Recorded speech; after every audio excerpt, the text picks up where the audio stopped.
vakaras, aš esu Vincukas iš Akmenės.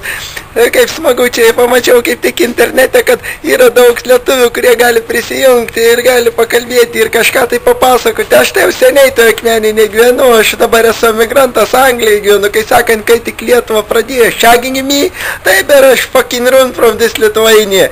Nu, aš ką norėčiau pasakyti, dar atsimenu, kai mes su draugu bėgom, tai aš pasiėmiau iš močiutės taukų litriuką, draugas nukirto žąsį pas kažkokią senutę ir atbėga, ir susitiko, mes vakar jau bėgsim, sakom, iš tos Lietuvos, o tas durnius nukirtė žąsį, pasiėmė ne žąsį, o kaklą žąsies. Sako, blėt, ne tą pusę paėmiau. Pizdu, sakau, bėgam jau atgal, nebegrįšim. Ir bėgam mes taip kurva iš tos Lietuvos, tepėm ant tos žąsies kaklo tos taukus ir čiulpdami tą žąsies kaklą bėgam.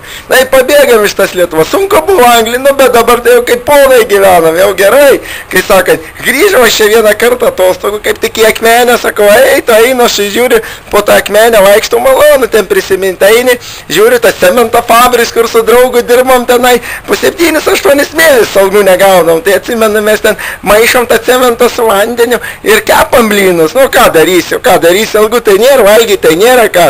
Einu aš ten toliau, po Akmenę žiūrinėjęs, kažkaip smagu, visiems tiek metų nebuvęs, žiūriu parduotuvę pristatytą, ten Maksimum kažkokiu, jėjau tą Maksimum, fuck me, žiūriu, kas ten dedas, jaunimo nėra iš viso, tik tai seniai vieni vaikšto po parduotuvę, kai zombiai kažką ustinėja, kažką trinas, ten nieko neperk, tik tai apeina ratą aplink prekes, einu prie mėsos skyriaus, o ten susėdusi senių, kažką pasilenkiant daro, o aplinkai juos apsauginiais to, sauga juos, žiūriu, kas čia dedas, aš pasirau, taigi, šlapenkės gabalo, dar dešros rūkytos, ir einu per tą parduotuvę, seniai paskui mane, paskui slenktą maišą kažką daro, pasilenkiant, įsigandau, jau sumokėjau pinigus, einu paskui seniai mane, vėl toliau slenk. Prie durų jau ten žiūriu apsauginį stovi. Sakau, apsauginį, tai gal palydėsi namo, kad tie seniai nepipultų, kažkaip jau baisų palika. Sako, apsauginis, duok tokį 20 svarų, tai aš jam 20 svarų, tai jis mane sako, aš už tos 20 svarų, tavi kai arklys parnešiu, kai jis įdėjo mane ant pečių, kai jis pradėjo bėgti per tą Akmenės centrą, kur aš jokiausi kešur, tas durnis bėgti tėvėjas, tai gerai, kad tas greitesnis buvo, tai jie nedasivyja. Ir ką, bėgam, aš sakau, užklausiu to vyriuką, kaip čia yra, kas čia prasidėjo. Sakau, kas čia yra, jisai sako man, supranti, sako, čia seniai neturi ką valgyti, tai atein, sako, po to parduotuvę, sėt, sako, pinigų neturi, sako, uosta tas dešras, sako, tai pavalgai jie, sako, ar pasisotint ten nuo tų kvapą, nesupranta.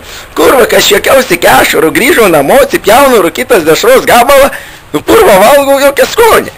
Kurva, jokia dūma kvapą.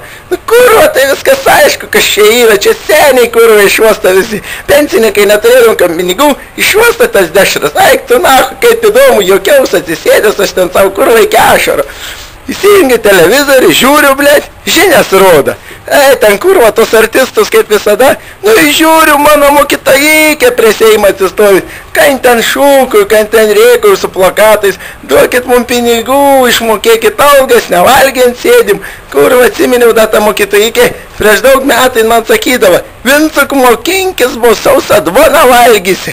Tai mokytojai, kiek įsimokinat, aš tai 6 klasės baigęs, o jūs įsimokinat, tai kas ten yra, su ta pačia bliuskutė, kaip mokykloje ėjot, prieš 15 metų pėdabą žiūriu, dar ten prie to Seimo stovi. Atvažiuokit pas mane mokytojėlį, jeigu mane girdit, tai atsiųskit adresą, aš jums įsiųsiu kokį bliuskutę, Versace. Supranta, atvažiuokit geriau pas mane mokytojėlį, tai aš jums nupirksiu burgerį, turbūt net nesą dar valgys. Nupirksiu burgerį, alaus tai kibirais mes ten geriam, kiekvieną dieną burgeris ryjam. Oi, kaip smagu, kai čia pašnekėti su jumis. Aš norėčiau ką jums pasakyti lietuviai. Aš kai atvažiavau į Angliją, tai kokie 3-4 metai negalėjau lietuvišką himną klausytis. Tik išgirsdavau himną, taip ir apsiamdavau. Malonu buvo čia papliupėti. Tai gal, kaip sakant, iki kitą kartą, ir prie to pačio, ant to pačio galą padainuokim Lietuvos himną, broliai lietuviai. Kaip sakant, Lietuva tėvynė mūsų.